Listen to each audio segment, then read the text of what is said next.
నిన్న జరిగిన episode నిఖిల్కి plus అయిందా మైనస్ అయిందా, నిఖిల్కి పాజిటివ్ అయిందా నెగిటివ్ అయిందా, అండ్ ఆ తర్వాత ఇప్పుడు వచ్చిన ఎవరైతే ఇప్పుడు సోనియా అవ్వచ్చు, బేబక్ అవ్వచ్చు, శేఖర్ భాష అవ్వచ్చు, ఆ తర్వాత ఆదిత్య ఓం అవ్వచ్చు, ఇంకా పోతే నాగమణికంఠ అవ్వచ్చు, నైనిక అవ్వచ్చు, వీళ్ళందరూ ఎవరిని ఎలివేట్ చేయడానికి వచ్చిండ్రు లేకపోతే ఎవరిని ఖచ్చితంగా తొక్కడానికి వచ్చిళ్ళు అనేది ఈ వీడియోలో ఖచ్చితంగా మనం మాట్లాడుకుందాం.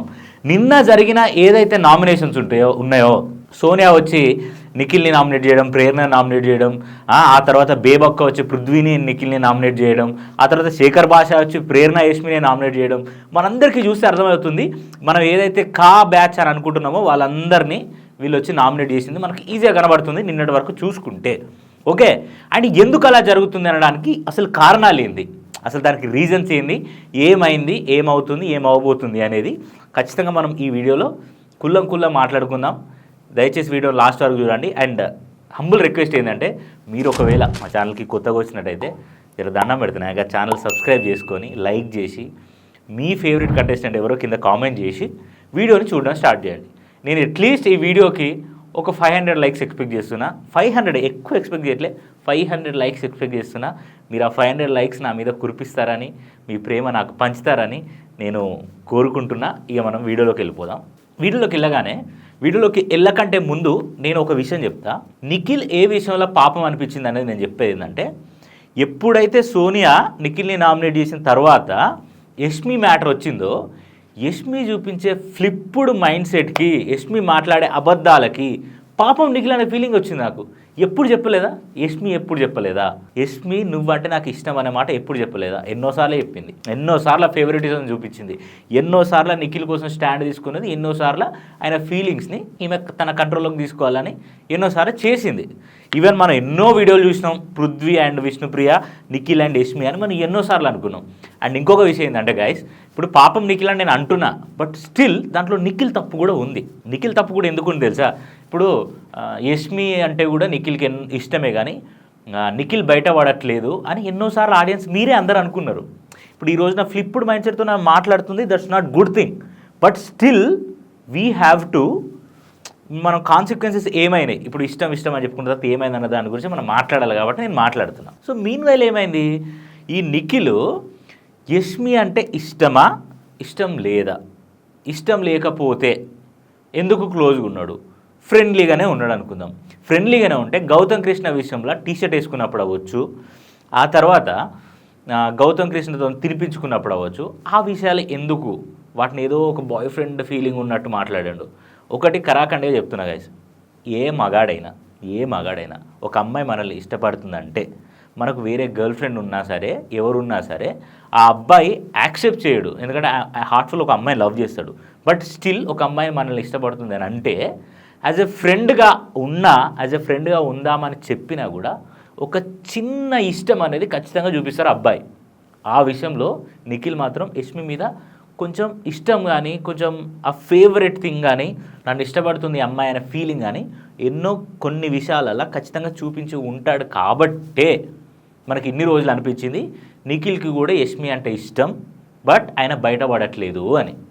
సో బట్ ఈ విషయంలో యష్మి నేను ఇష్టం ఉన్నట్టు చెప్పలేదు అదని, ఆ విషయంలో మాత్రం పాపం అనే నేను అనగలుగుతా. కానీ మిగతా విషయాలలో నిఖిల్ మిస్టేక్స్ ఏంది అనేది కూడా మనం ఆయన పాయింట్ వచ్చినప్పుడు మాట్లాడుకుందాం. దానికంటే ముందు మనం మాట్లాడుకోవాల్సినవి చాలా ఉన్నాయి. ఓకే, ఇప్పుడు కట్ చేస్తే మనకి ఏమైంది, ఓపెన్ చేయగానే ప్రేరణ యష్మి మాట్లాడుకుంటున్నారు. అరే నేను అసలు ఎక్స్పెక్ట్ చేయలేదురా, అమ్మొచ్చి గౌతమ్ ఫోటో ముంగట పెట్టబడింది టాప్ 5లా, నేను ఇట్లా షాక్ అయిపోయినా అని చెప్పేసి ప్రేరణ యష్మితో మాట్లాడుతుంది. అవును, నాకు అదే అర్థం కాలేదు, అసలు గౌతమ్ ఏంటి, గౌతమ్ టాప్ 5లో ఉండడం ఏంది అనేది వీళ్ళ వాదన. అని నాకు అర్థం కాని విషయం ఏంటంటే, ఆట ఎవరు ఆడుతున్నారు, ఆట ఎవరు ఆడట్లేదు, జనాలకు ఎవరు నచ్చుతున్నారు, జనాలకు ఎవరు నచ్చట్లేదు అనే సంగతులు బయట ఉన్న ఆడియన్స్కి వెళ్తుంది. లోపల ఉన్న మీకు ఎట్లా అర్థమవుతుంది? ఆయనను బయటికి పంపేయాలి అనే ప్లాన్లో వీళ్ళు ఉన్నారు. ఈవెన్ గౌతమ్ అవ్వచ్చు, ఈవెన్ నిఖిల్ అవ్వచ్చు, ప్రేరణ అవ్వచ్చు, యష్మి అవ్వచ్చు, ఎన్నో టాస్కులల్లో వీళ్ళ మిస్టేక్స్ ఉన్నా కూడా వీళ్ళు గౌతమ్నే నామినేట్ చేసి మనకు తెలుసు ఆ విషయం. అండ్ ఇంకొకటి అడిషనల్గా మేము చెప్పాలనుకుంటున్నా, పోయిన కంటెస్టెంట్లు ఎవరైతే ఎక్స్ కంటెస్టెంట్లు ఉన్నారో, ఎలిమినేట్ అయిపోయిన వాళ్ళ హౌస్లోకి పోయి నామినేట్ చేసారు కదా, వాళ్ళందరూ ఒకటి చెప్పారు, మీరందరూ గ్రూప్ గేమ్ ఆడుతున్నారు, మీరందరూ ఫేవరెటిజం చేస్తున్నారు. మీ అందరికీ మీ దగ్గర స్ట్రాంగ్ మిస్టేక్స్ ఉన్నా సరే మీకు మీరు నామినేట్ చేసుకోకుండా చిన్న సిల్లీ రీజన్స్కి మీరు వేరే హౌస్మేట్స్ని నామినేట్ చేస్తున్నారు అనే పాయింట్తోని ఎగ్జాక్ట్లీ ఆడియన్స్ ఎవరైతే ఏమనుకుంటున్నారో ఆ పాయింట్స్నే వాళ్ళకి చెప్పి నామినేట్ చేసిన విధానానికి నేను హ్యాట్స్ ఆఫ్ చెప్తున్నా. ఎవరికైతే ఎక్స్ ఎలిమినేట్ అయిన ఎక్స్ కంటెస్టెంట్లో వాళ్ళకి కట్ చేసి అందరు కూర్చున్నారు. సోనియా వచ్చింది. సోనియా వచ్చేసరికి అందరు షాక్ అయ్యారు. ఓరి దేవుడా సోనియా రావడం ఏంది అని చెప్పేసి అందరు షాక్ అయ్యారు.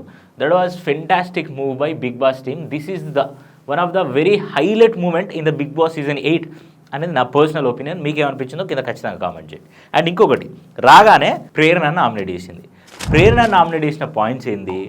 ప్రేరణ, నువ్వు ఏ ఒక్క రోజు కూడా నీ ఓపెన్నెస్ని బయటికి తీసుకురావట్లే. నీ యారగెన్స్ని, నీ ఫ్లిప్స్ మైండ్ సెట్ని, నువ్వు క్రియేట్ చేసే ఏదైతే ఉన్నాయో గౌతమ్ విషయంలో అవ్వచ్చు, ఆ పానిపట్టు యుద్ధంలో అవ్వచ్చు, అసలు నువ్వు ఎక్కడ నీలాగా ఉండట్లేదు అనేది నా నామినేషన్ పాయింట్. అని ఒక 2.5 గంటల వాదన వీళ్ళది. వాళ్ళిద్దరి మధ్యలో జరిగిన వాదన చాలా దారుణంగా జరిగింది. ఒక పాయింట్ ఆఫ్ టైంలా ప్రేరణని గడగడ వణికిచ్చింది. ఎవరు? సోనియా. అక్క నువ్వు వచ్చావా, ఈ పాయింట్ దగ్గర చెప్తా. అక్క నువ్వు వచ్చావా అని అంటే, అక్క హూయిజ్ అక్క అని కాదు, వచ్చా చెల్లె చెప్పు చెల్లె అని అంటే, హలో నువ్వు నాకు అక్క కాదు, నువ్వు నిఖిల్ అక్క అంటే, నిఖిల్ అక్క ఏంటి, నేను నీకు చెప్పాను నిఖిల్ అక్క అని, ఆ పాయింట్ చెప్పు, నువ్వు నాకు ఫస్ట్ సారీ చెప్పు, అపాలజైజ్ ఫస్ట్ అని అంటే ఐఎమ్ సారీ అని అన్నది. నాకు వినబడట్లేదు, మళ్ళీ చెప్పు సారీ. అందరికి వినబడడం కాదు, నాకు వినబడాలి సారీ, నువ్వు చెప్పే సార్ నాకు వినబడాలి, చెప్పు మళ్ళీ చెప్పు అని ఒక 3 సార్లు సారీ చెప్పుకుంది. అమ్మా అసలు ఇందుకే నేను ఆడపులి అని టైటిల్ పెట్టిన. ఆడపులి అని టైటిల్ పెట్టడానికి రీజనే అది. ఇప్పుడు సోనియా ఉన్నదంటే అసలు సోనియా ఉండాల్సింది. అసలు మొత్తం హౌస్ బిగ్ బాస్లా సోనియా ఉండాల్సింది. సోనియా ఉంటే ఎట్లుండేది తెలుసా? ఇలాంటి రచ్చ జరిగేది. ఐఎమ్ సారీ అమ్మా, I'm sorry, okay accepted, active అని ప్రేరణ అని. అసలు అమ్మ నాకైతే అంటే నాకు ఉదిక్కు మజా అనిపిస్తుంది, ఉదిక్కు ఎందుకు ఇట్లా అరాచకం చేస్తుందని అనే ఫీలింగ్ వచ్చింది. కానీ అదే కదా, ఆ హీటే మనం ఎక్స్పెక్ట్ చేసేది. ఆ హీట్ మిస్ అయింది ఇన్ని రోజులు. ఓకే, కట్ చేస్తే సో ప్రేరణని నామినేట్ చేసింది.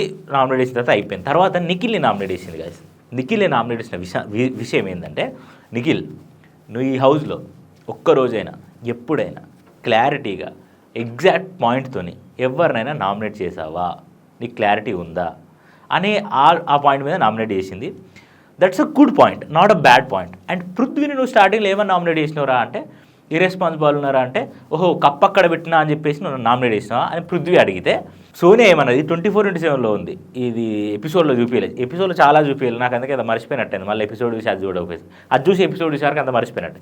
అయితే పృథ్వీని అరే నువ్వు నాకేమని చెప్పినవరా, పృథ్వీని ఇర్రెస్పాన్సిబుల్ అని చెప్పినావు, నాకేమని చెప్పినవరా నువ్వు, నాకు వచ్చి వాడైతే అర్థం చేసుకోగలుగుతాడు కాబట్టి నామినేట్ చేసిన అని చెప్పేసి అన్నావు, అవునా కదరా నిఖిల్ అని సోనియా నిఖిల్ ప్రశ్నించింది. మరి అదే కదా, ఇప్పుడు అక్కడ నామినేట్ చేసిన పాయింట్ ఏమో ఇది చెప్పిండు, సోనియా దగ్గరికి ఇచ్చేదేమో ఇది చెప్పిండు. ఇదే నిఖిల్తో ఉన్న ప్రాబ్లం, ఇదే. అందరి దగ్గర పాజిటివిటీ దొరకదు. మొన్న వీజెస్ అన్నీ కూడా వచ్చి ఇదే చెప్పిండు, అందరి దగ్గర పాజిటివిటీ దొరకదు, మచ్చా లైట్ తీసుకో, నువ్వు నీలా ఉండవు అని. ఇవి బంద్ చేయి, నువ్వు నీలా ఉండు. అదే మరి, అదే ఎక్స్పెక్ట్ చేసేది, అది కాదు, అది అవ్వట్లే. ఇక్కడ యష్మి పాయింట్ వచ్చింది. ఎప్పుడు వచ్చింది అని అంటే, నేను ఎమోషన్స్కి వాల్యూ ఇస్తా అని ఒక మాట అన్నాడు. ఎమోషన్స్కి వాల్యూ ఇస్తా అంటే, ఓహో that's really you give value to emotions. Then మరి నువ్వు యష్మి ఆమె అమ్మాయి సింగిల్ ఉన్నప్పుడు ఆ అమ్మాయి గురించి నువ్వు ఇష్టం, మీ ఇద్దరి మధ్య ఏదో ఇష్టమో ఫ్రెండ్షిప్ ఉన్నప్పుడు నువ్వు రోహిణి వాళ్ళతో ఏమని చెప్పాలి, ఆ అమ్మాయి సింగిల్ ఉన్న అమ్మాయి గురించి నాకు అలాంటి ఫీలింగ్స్ లేవు అది ఇది అని చెప్పిన మ్యాటరు నువ్వు అదే విషయం తీసుకుపోయి యష్మికి ఎందుకు క్లారిటీ ఇవ్వలేదు అని సోనియా అడిగింది. పాయింట్ రేజ్ చేయడం బాగానే ఉంది, కానీ క్రియేట్ చేసిన విధానం మాత్రం అది ఖచ్చితంగా నిఖిల్కే ఫేవర్గా ఉంది. సో నిఖిల్ అండ్ యష్మి కూడా మాట్లాడుకున్నారు. నిఖిల్ అండ్ యష్మి కూడా అదే కన్వర్జేషన్ మాట్లాడుకున్నారు. నిఖిల్కి ఇంకా పిచ్చెక్కింది, కానీ ఏ మాటకు ఆ మాట చెప్పుకోవాలి. ఇది ఖచ్చితంగా నిఖిల్కి ఫేవరెట్ అయితే తప్ప పెద్ద బ్యాడ్ ఏం కాదనే ఫీలింగ్ వచ్చింది. అండ్ ఇంకొకటి బేబక్ వచ్చింది. బేబక్ ఇచ్చిన తర్వాత బేబక్క పృథ్వీని తర్వాత నిఖిల్ని నామినేట్ చేసింది. పృథ్వీని నామినేట్ చేసిన పాయింట్స్లో నువ్వు ఆ రోజు నన్ను నా ఫిజిక్ నా వెయిట్ ఉన్నా నీ లడ్డుగున్నా అని చెప్పేసి నామినేట్ చేసినావు, డిస్రెస్పెక్ట్ చేసినావు. అండ్ ఆ తర్వాత కూడా నువ్వు నా మెల్లో బఫెల్లో అని ఒకసారి గాడిద అని అది వేసినావు. ఆ తర్వాత నువ్వు ఎప్పుడు కూడా రెస్పెక్ట్ చేయలేదు అని అంటే వీరుడు నేను ఎప్పుడు చేయలేదా అని చెప్పేసి నిఖిల్ని పృథ్వీ అనడం ఇలాంటివి జరిగినాయి. తర్వాత నిఖిల్ని నామినేట్ చేసింది. నువ్వు నాకు సోనియా ఉన్నప్పుడు నువ్వు సోనియాకి ఫేవరెట్గా ఉన్నావు, నువ్వు నాకు ఫేవరెట్గా లేవు, నేను ఈ క్లాన్లో మెంబర్ అయినా కూడా నువ్వు నన్ను చూసుకోవాల్సింది పోయి నువ్వు ఇది చేసినావు, నువ్వు చేయడం వల్ల నేను డ్యామేజ్ అయినా అనే పాయింట్ మీద చేసింది. శేఖర్ భాష అని వచ్చిండు. ఇది అల్టిమేట్గా శేఖర్ భాష అని వచ్చి మీరు ఇద్దరు ఆటలో యష్మి అండ్ ప్రేరణ ఆటలో మీరు తోపులు, కానీ మీరు ఫేవరెటిజం గ్రూప్ గేమ్ ఖచ్చితంగా ఆడుతున్నారు. మీకు ఎవరి నామినేషన్ పాయింట్స్ అవపడట్లేదా? మీరు వాళ్ళని ఎందుకు నామినేట్ చేయకుండా మీకు మీరే అది చేసుకుంటున్నారు, మీకు మీరే ఫేవరెటిజం చేసుకుంటున్నారు. ఈవెన్ ఆ పానిపట్టు యుద్ధం టాస్క్ అవ్వచ్చు, ఈవెన్ ఆ ప్రభావతి టాస్క్ అవ్వచ్చు, ఈవెన్ ఏదైతే ఆ కిల్లర్ గర్ల్స్ టాస్క్ అవ్వచ్చు, ఈ టాస్క్ అన్నింటిలో చూసుకుంటే చాలా మిస్టేక్స్ ఉన్నా కూడా మీరు చేయట్లేదు. మీకు అర్థం కావట్లేదు. నేను చెప్పేది ఏంటంటే మీరిద్దరూ గెలవాలి కసితో ఆడుతున్న ఆటగాళ్ళు మీరు, కాకపోతే మీదంతా బయటికి చాలా డిఫరెంట్గా పోర్ట్రే అవుతుంది. సో థింక్ అబౌట్ ఇట్ అనేది పాయింట్ చెప్పిండు. అండ్ ఇంకొకటి ఆదిత్య ఓం గారు కూడా అదే చెప్పిండు, అండ్ నాగమణి కట్ట అదే చెప్పిండు, నైనిక అదే చెప్పింది, అందరూ అదే చెప్పిండు. The main thing is we have to discuss about is వాళ్ళు గ్రూప్ గేమ్ ఆడుతున్నారని జనాల మైండ్ సెట్లో ఉన్న ప్రతి పాయింట్ని తీసుకెళ్ళి ఖచ్చితంగా వీళ్ళు చెప్పిలేని నమ్మకం నాకైతే వచ్చేసింది. And that's a good move. అలా చేయడం చాలా నచ్చింది. అలా చేయడం వల్ల కనీసం మార్చుకుంటారా అంటే వాళ్ళు మార్చుకోరా అని తెలియదు. బట్ ఈ వారం అయితే యష్మి ఎలిమినేట్ అవుతుందని నాకు 6 సెన్స్ కొడుతుంది. ఈ వారం ఎవరే ఎలిమినేట్ అవుతున్నారు అనుకునేది మీరు ఖచ్చితంగా కింద కామెంట్ చేయండి. అండ్ ఇది ఇవాళ రివ్యూ. ఇంకా ఇవాళ నైనిక అండ్ తర్వాత ఎవరైతే మన నాగమణి కంట అండ్ ఇకపోతే ఓం ఆదిత్య, వీళ్ళు ముగ్గురు నామినేషన్స్ కూడా ఇవాళ ఉన్నాయి కాబట్టి ఆ నామినేషన్స్ గురించి కూడా నేను మరొక వీడియో చేస్తాను. మీరు ఒకవేళ మా ఛానల్కి మళ్ళీ కొత్తగా వచ్చినట్టయితే సబ్స్క్రైబ్ చేసుకోండి, వీడియోని లైక్ చేయండి, కామెంట్ చేయండి, వీడియోని షేర్ చేయండి. అండ్ మీరు సపోర్ట్ చేస్తారని ఎక్స్పెక్ట్ చేస్తూ మరొక వీడియోతో మళ్ళీ ముందుకు వస్తాను. అంతవరకు సైనింగ్ ఆఫ్. బాయ్.